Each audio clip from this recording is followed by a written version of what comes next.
¿Qué haces aquí? ¿Qué haces aquí? Estoy dispuesto a hacer mi vida. ¿Te compró que tú? The shocking event of Lee Jae-myung declaring war on the media and deep insights with ESQ Andre. The story opens in an extremely tense atmosphere as the narrator describes the controversial working style of Lee Jae-myung.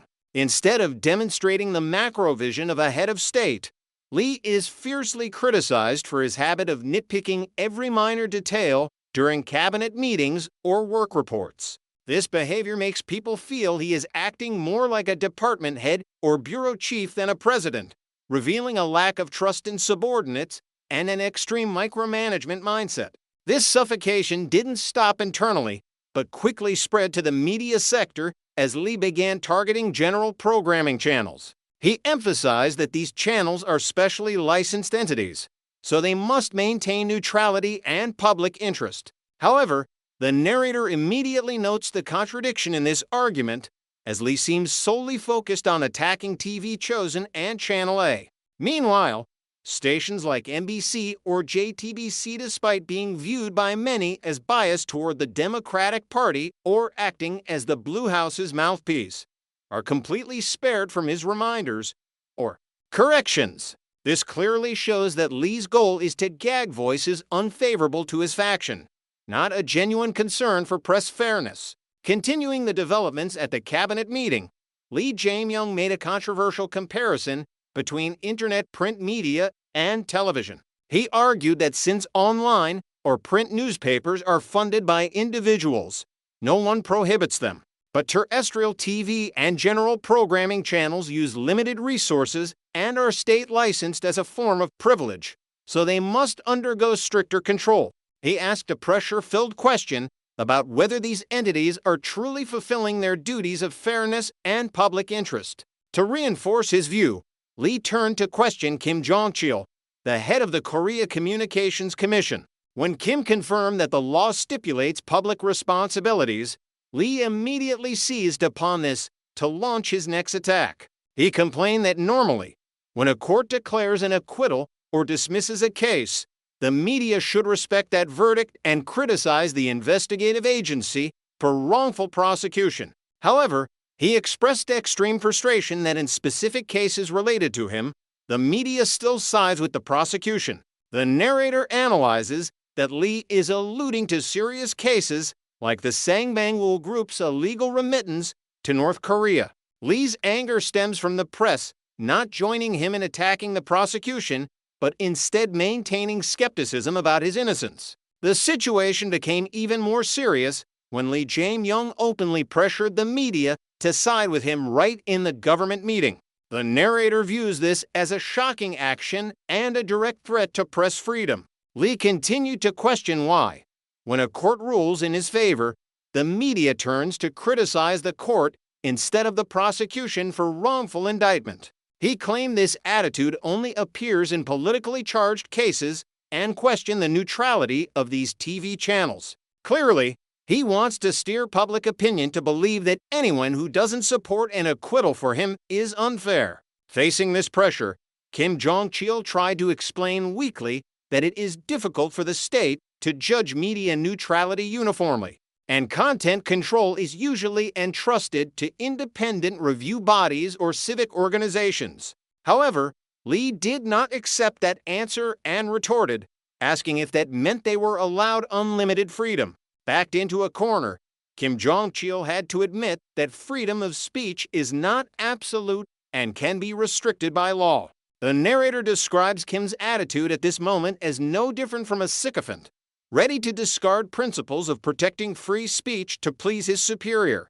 The story continues with Lee Jae-myung's monologue on the definition of fairness. He insisted that stations receiving broadcasting privileges must adhere to neutrality, but through the narrator's analytical lens, the neutrality Lee desires is actually subservience. The narrator points out typical hypocrisy or double standards as Lee regards stations like NBC or JTBC as the standard despite their clear left-leaning bias, while viewing TV Chosen and Channel as problematic simply because they report unfavorably on him.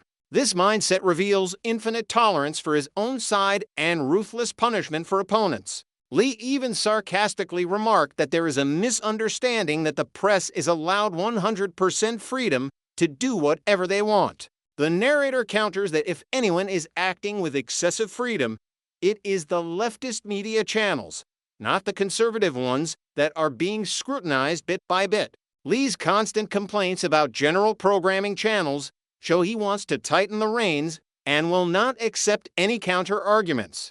The narrative expands by recalling the event on the 7th of last month in Shanghai, where Lee Jae-myung made similar remarks during a press meeting. He maintained the rhetoric that if the court rejects an indictment, the fault lies with the prosecution, yet the media keeps defending the prosecution when it involves his cases. The narrator comments that the reality is quite the opposite, as the court is being criticized for delaying Lee Jae-myung's trials, causing justice to be delayed and the public to be outraged. Yet, Lee wants to control the media to silence even those criticisms. The climax of the matter was on the 12th during a work report, when Lee likened general programming channels to nothing more than biased YouTube channels. This is a heavy insult to professional journalists. The narrator bitterly realizes that for Lee Jae-myung, YouTubers who support and praise him are the truth, while those who report opposing views are trash that needs to be cleaned up. This ideology reveals an ambition to turn the national press into a dictatorship where only a single voice is heard. Based on Lee Jae-myung's aggressive moves and uncompromising attitude in this meeting, I predict that in the short term, the administration will not stop at mere warnings. It is highly likely that the Communications Commission, under tacit direction, will conduct high-intensity surprise or periodic inspections targeting TV Chosen and Channel A. Reasons regarding violations of fairness in reporting will be used as a pretext to impose heavy administrative fines, or even threaten to revoke operating licenses if they do not change their editorial boards or content direction. We may also see the emergence of new, stricter regulations regarding speech standards on air, designed specifically to tie the hands of opposition channels. A legal battle between the government and the conservative press will erupt fiercely, and Lee Jae-myung will utilize the administrative machinery to the fullest to strangle voices criticizing him before the next crucial elections take place. The story of the confrontation between Lee Jae-myung and TV channels TV Chosen and Channel A is not merely a political conflict, but a warning bell about the fragility of freedom of speech in the face of state power. When a head of state wants to redefine truth and fairness according to his subjective will, that is when democracy faces its greatest test. Is this a necessary correction or the first step toward a media dictatorship? What do you think about Lee Jae-myung's actions and the weak response from the regulatory agency? Leave a comment below so we can discuss. Don't forget to follow the ESQ Andre channel to update on the sharpest and most multidimensional analyses of this hot political situation.